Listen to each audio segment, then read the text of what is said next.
तो हेलो दोस्तों, आज मैं आपको बताने जा रहा हूँ दर्पण सूत्र के बारे में। इसके बारे में दर्पण सूत्र के बारे में जो कि काफ़ी इम्पोर्टेंस है। तो देखिए, इसमें कुछ कंडीशंस होते हैं दर्पण सूत्र में। पहले हम फिगर के बारे में कुछ जान लेते हैं। देखिए, दर्पण सूत्र में एक अवतल दर्पण लिया गया है। क्या लिया गया है? एक अवतल दर्पण लिया गया है जो M1 एक अवतल दर्पण है। ठीक है, सही है। और कह रहा है जिस पर AB एक बिंब रखा है। देखिए, अवतल दर्पण पे AB एक बिंब रखा गया है जो कहाँ रखा गया है? C के परे, मतलब C के जस्ट बाद, C के जस्ट पहले, या फिर बोले अनंत और वक्ता केंद्र के बीच में C के परे रखा गया है। C के मतलब वक्ता केंद्र के परे रखा गया है। यहाँ पे एक चीज मिस्टेक होगी, यहाँ पे आप C लगा लीजिएगा।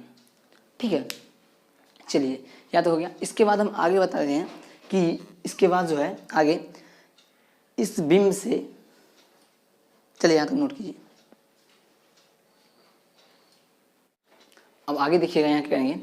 अब हम जानते हैं, तब क्या करेंगे, यहाँ पे मुख्य अक्ष इसके समांतर एक प्रकाश किरण भेजेंगे। जो मुख्य अक्ष के समांतर एक प्रकाश किरण भेजेंगे जो कि फोकस को काटते हुए गुजरेगी। किसको काटते हुए गुजरेगी? वो फोकस को टारगेट करती हुई गुजरेगी। किसको टारगेट की? फोकस को। किसके समांतर? तो मुख्य अक्ष के समांतर एक प्रकाश किरण आई जो किसको टारगेट करते निकली? फोकस को टारगेट करते हुए निकल गई है। अब देखिए, प्रतिबिंब निर्माण के लिए हमें दो किरण की आवश्यकता होती है। एक तो हमने कर दिया है, अब कितने बचे? एक और बचे। देखिए, अब जब इससे हम वक्ता केंद्र को, तब फिर एक प्रकाश के केंद्र को यहाँ से वक्ता केंद्र को टारगेट करते हुए दिशा में हम उजाड़ेंगे तो ये वक्ता केंद्र इसको टारगेट करती हुई निकल जाएगी। तो यहाँ पर जो बना हमारा प्रतिबिंब और इस जगह जो बना प्रतिबिंब, ये A डैश और ऊपर में B डैश। कहाँ बना? A डैश और B डैश। देख लीजिए, प्रतिबिंब कहाँ बना है? A डैश और B डैश। कहाँ बना है? A डैश और B डैश। अब लिखेंगे यहाँ से, यहाँ तो लिख लीजिए, माना कि MN एक अवतल दर्पण है जिस पर AB एक बिंब रखा गया है। कहाँ रखा गया? वक्ता केंद्र के परे रखा गया है। यहाँ तक नोट कीजिए।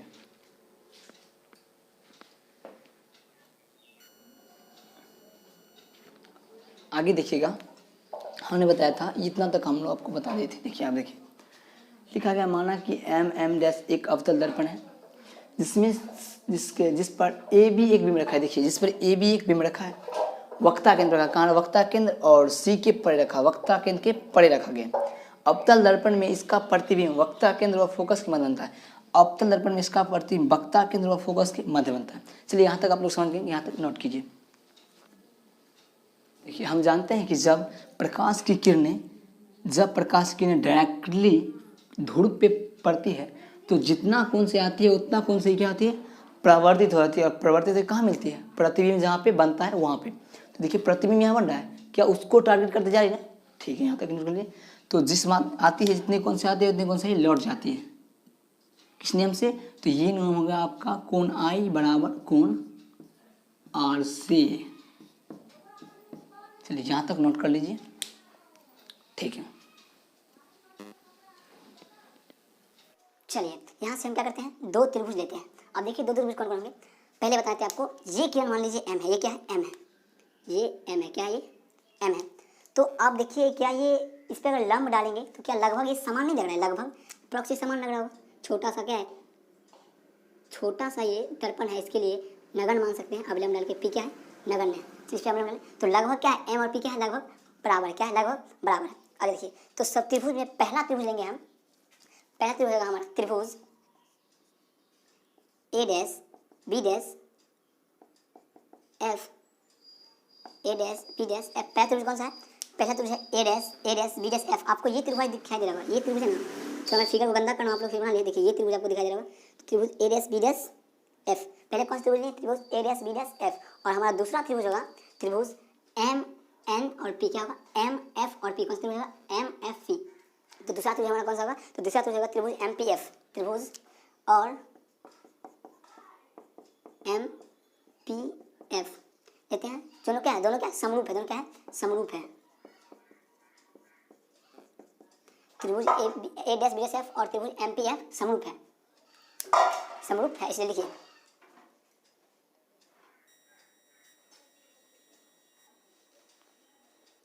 देखिए, आपका दूसरा त्रिभुज कौन सा है? तो दूसरा त्रिभुज आपका ये है। कौन सा ये है, ये देखिए ये जो त्रिभुज है दूसरा है, ये आपका दूसरा त्रिभुज है।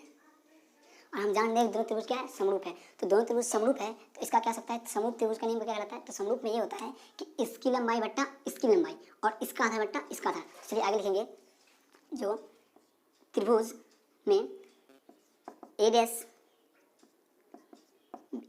बट्टा बी डैश बराबर एम पी,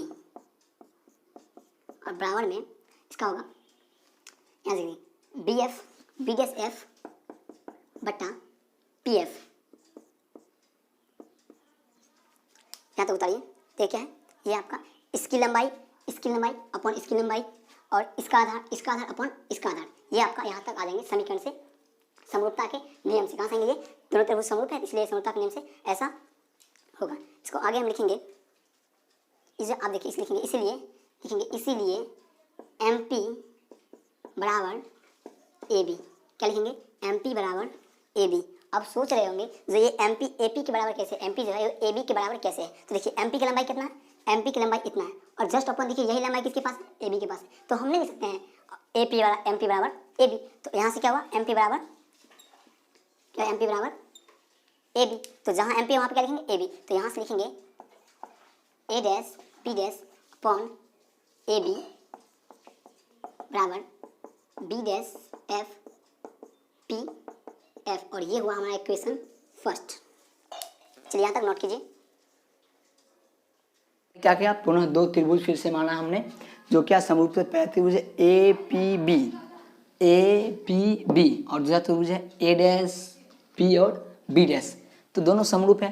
तो समरूपता के नियम से हम क्या जानते हैं कि जो इसकी लंबाई अपॉन इसकी लंबाई, इसकी ऊंचाई अपॉन इसकी ऊंचाई। तो इस प्रकार से देखिए, इसकी लंबाई क्या है, इसकी ऊंचाई जो है, इसकी ऊंचाई वो क्या है, ए बी बट्टा ए डैश बी। तो इसमें अपॉन पहले क्या माने थे, पहले हमने ए अपॉन ए डैश अपॉन बी डैश माने थे। तो देखिए यहाँ से लिखेंगे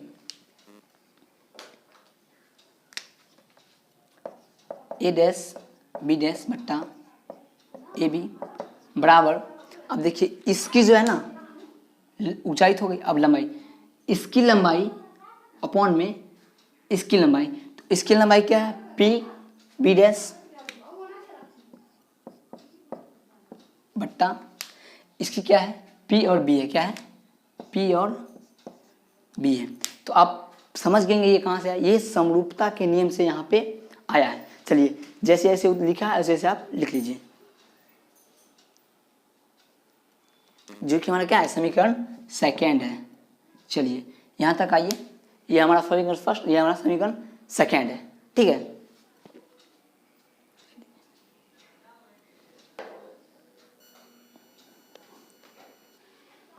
अब देखिए इसमें समीकरण फर्स्ट का एलएचएस और समीकरण सेकेंड का एलएचएस क्या है, बराबर है। तो हम जानते हैं जब दो समीकरण का एलएचएस बराबर होगा तो उसको हम आरएचएस का क्या करते हैं, बराबर कर सकते हैं। तो लिखिए अब समीकरण फर्स्ट व सेकेंड का आरएचएस बराबर करने पर क्या होगा, इसका होगा B dash F on P F बराबर P B dash upon P B. चलिए यहाँ तो कैसे आया ये, तो ये हम ऐसे लाए हैं, जो दोनों का क्या था, एल एच एस बराबर था तो हमने आर एच एस को बराबर कर दिया। चलिए यहाँ तो नोट कीजिए, अब लिखिएगा आगे, इसलिए लिखेंगे इसलिए बी डैश एफ बराबर बी डैश एफ बराबर हम लिखेंगे P B minus P B dash minus P F. अब सोच रहे होंगे जो P B dash minus P F कहाँ से है, तो यहाँ देखिए ये क्या कहाँ तक पूछ रहा है, ये जो है ना, ये है आपका बी डैश, ये है आपका एफ और ये है पी। तो आपको पूछ रहा है बी डैश एफ, क्या पूछ रहा है, बी डैश एफ मान लीजिए यह एक लाइन है, जो लाइन वहीं पे वो ये मान लीजिए P है, ये मान लीजिए बी डैश है, और ये क्या है F है। मान लीजिए पूरे लाइन की लंबाई कितनी है, मान लीजिए एक सो एग्जाम्पल दे रहा हूँ आपको, सो एग्जाम्पल जो ये जो है PB डैश माइनस PF कैसे आया है। तो देख लीजिए, मान लीजिए अगर ये पूरी इसकी पूरी लंबाई आपको 10 मीटर दी गई है, बी डैश और P डैश के बीच की लंबाई कितनी है 10 सेंटीमीटर। सो एग्जाम्पल है ये, आप इसमें नोट नहीं कीजिएगा, ये एग्जाम्पल है, आपको समझाने के लिए बता रहे हैं। तो देखिए, अगर आपको इसका वैल्यू निकालने का बोले, किसका वैल्यू, इसका वैल्यू निकालने का बोले, अगर मान लीजिए आपको सपोज, और ये आपको कितना दे दें, ये आपको अगर 5 मीटर दे दिया जाए और आपको ये निकालना बोला जाए, तो क्या आप लिखेंगे ना बी डैश एफ बराबर पूरी लंबाई पी बी डैश माइनस जितना दिया हुआ है पी एफ। तो क्या कीजिएगा, यहाँ पे यहाँ लिखिएगा आप 10, यहाँ लिखिएगा 5, तो क्या हो जाएगा 5। तो बताइए, वही ना हम यहाँ लिखें P V dash minus P F, तो आपको समझ में आ गया जो ये कैसे आया, समझ में आ गया। चलिए यहाँ तक लिखिए, मैं इसको मिटा देता हूँ।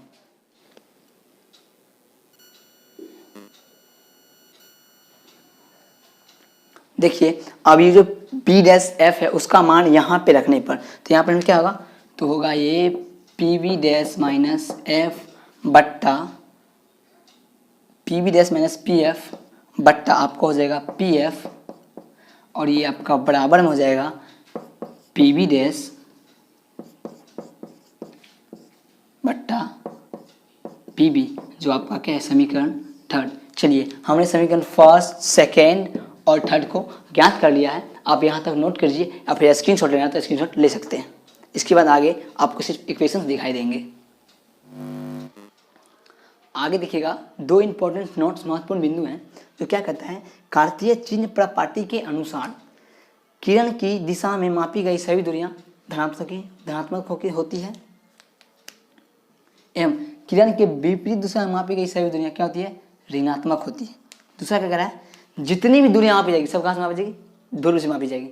चलिए, यहाँ के बाद आगे हम करते हैं। तो चलिए, यहाँ से हम दूरी नापते हैं। देखिए, पहला है पी बी डैश, तो देखिए पी और बी डैश, तो कहाँ से दूरी मापेंगे, मालूम है कार्तीय चिन्ह प्रपाटी के अनुसार से जितनी भी दूरियां मापी जाती है कहाँ से, वो ध्रुव से। चलिए, यहाँ से स्टार्ट करते हैं, कहाँ तक आना है, बी डैश तक। कहाँ तक आना है, तो हमें आना है बी डैश तक, और ये हमारा बी डैश। तो ये बी डैश क्या है, तो बी डैश है हमारा प्रतिबिंब की दूरी। क्या है, कहाँ की दूरी है, प्रतिबिंब की दूरी। तो प्रतिबिंब की दूरी हो गया आपका ये भी, क्या हो गया भी। लेकिन कार्तीय चिन्ह प्रपाटी के अनुसार प्रकाश की दिशा में मापी गई सभी दूरियां धनात्मक होती है, प्रकाश के विपरीत दिशा में मापी गई सभी दूरियां ऋणात्मक होती है। तो ये क्या होगा, ये हो जाएगा माइनस का v। अगला आप देखिए, अगला क्या है, p और f। तो देखिए, p से लेकर f तक की दूरी कहाँ की है, p से लेकर f तक क्या है यहाँ पे, तो ये है आपका फोकस दूरी। क्या है, फोकस दूरी। तो चलिए, यहाँ से कहाँ से ना, p से f तक, ये आपका होगा फोकस दूरी। अब बताइए, प्रकाश दिशा में मापी गई सभी दूरियां धनात्मक, प्रकाश की विपरीत दिशा में मापी गई सभी दूरियां ऋणात्मक, तो कहाँ से आया, तो इसका भी माइनस का f। अब आपका आ गया पी एफ हो गया। अब बच गया p और b, यानी कि p और b कहाँ से कहाँ तक, p से b तक, यहाँ से यहाँ तक।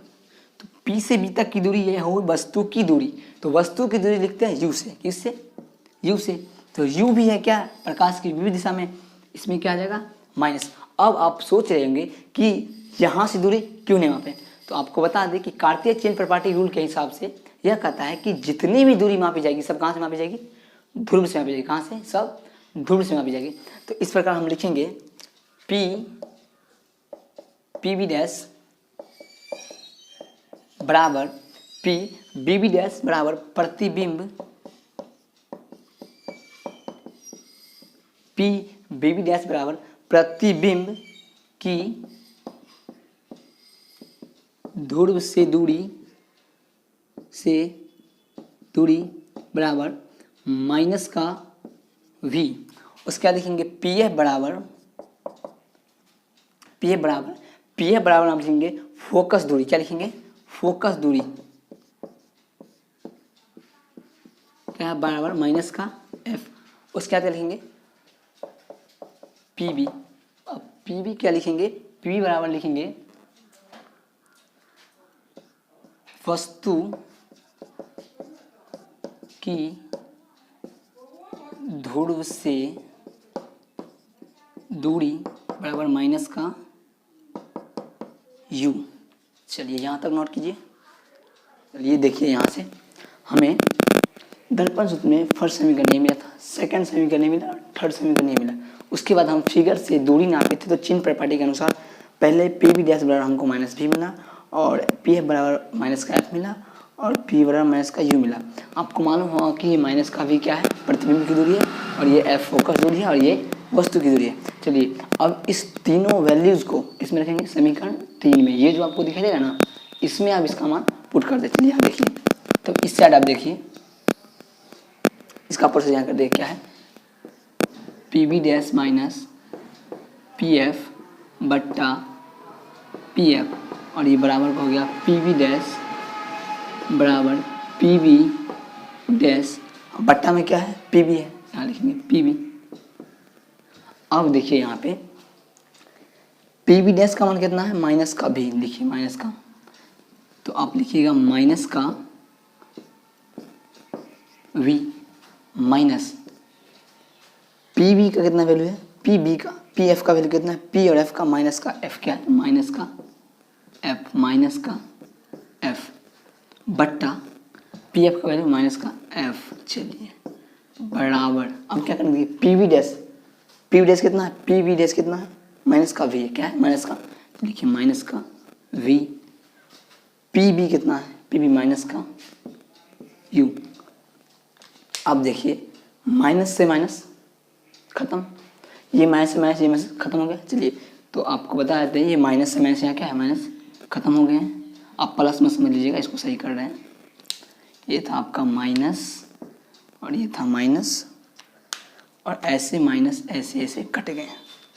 अब देखिए इसको आप तोड़िए, ये आपका आ जाएगा माइनस का, ये आपके आएंगे माइनस का v प्लस का f, माइनस का v और प्लस का f बट्टे में आएगा आपका माइनस का f, देख लीजिए बराबर v और u, क्या आएगा v और u। अब देखिए यहाँ पे क्या करना है, यहाँ पे अब क्रॉस मल्टीप्लाई करना है, क्या करना है, क्रॉस मल्टीप्लाई। अब देखिए क्रॉस मल्टीप्लाई कैसे करेंगे, देखिए यहाँ से, देखिए यहाँ से ये जो u है, देख लेंगे ये जो u है, u किससे होगा, माइनस का v प्लस का f से, और इधर हो गया बराबर माइनस का f और ये v। अब इसको तोड़ते हैं, चलिए इसका ना, अब इसको तोड़ते हैं। देखिए तोड़ने के दौरान क्या आता है, तोड़ने के दौरान आपको मिलेगा माइनस माइनस यू भी, उसके बाद देखिए ये भी plus U F plus U F.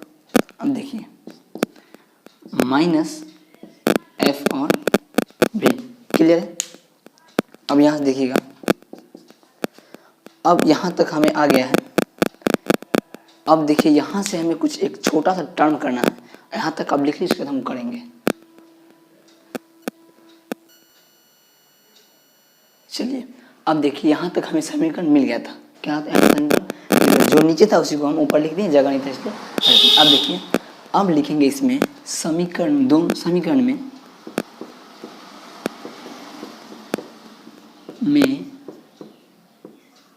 दोनों तरफ यू वी एफ से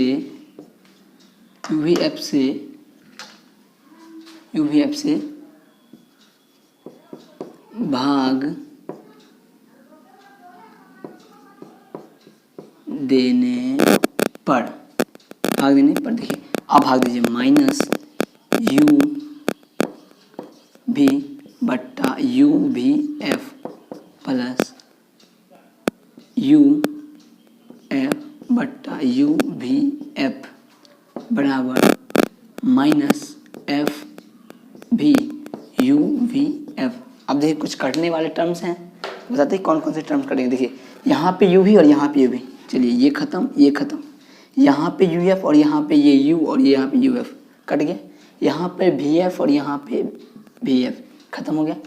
आपके जो नेक्स्ट परिणाम बचे, देखिए क्या बचे आपके परिणाम, तो आपका जो परिणाम आया वो आया माइनस का 1/f प्लस 1/v और बराबर माइनस का 1/u 1/u।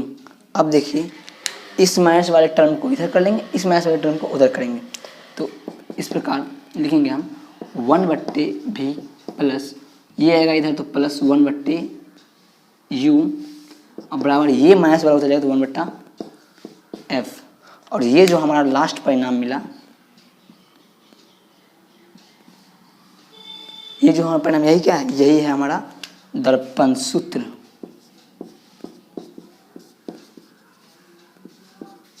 क्या है, यही हमारा क्या है, दर्पण सूत्र। चलिए ये जो मिला हमारा यही है दर्पण सूत्र। इसमें दो इंपॉर्टेंस बातों को याद रखना होगा। चलिए यहाँ तक हम नोट कीजिए, वो दो इंपॉर्टेंस बात हम लिखा सकते हैं आप। तो चलिए बता देते हैं वो दो इंपॉर्टेंस बातें क्या है। पहला ये है कि यू वी एफ को हमेशा किसी से दर्शाएगा, चिन्हों के साथ दर्शाया जाएगा। और दूसरा बात ये है कि यू वी एफ हमेशा एक ही मात्रक में रहेगा। अगर मान लीजिए आपका यू सेंटीमीटर में है तो उसका क्या वी भी सेंटीमीटर में होगा, एफ भी सेंटीमीटर में होगा और यू भी सेंटीमीटर में होगा।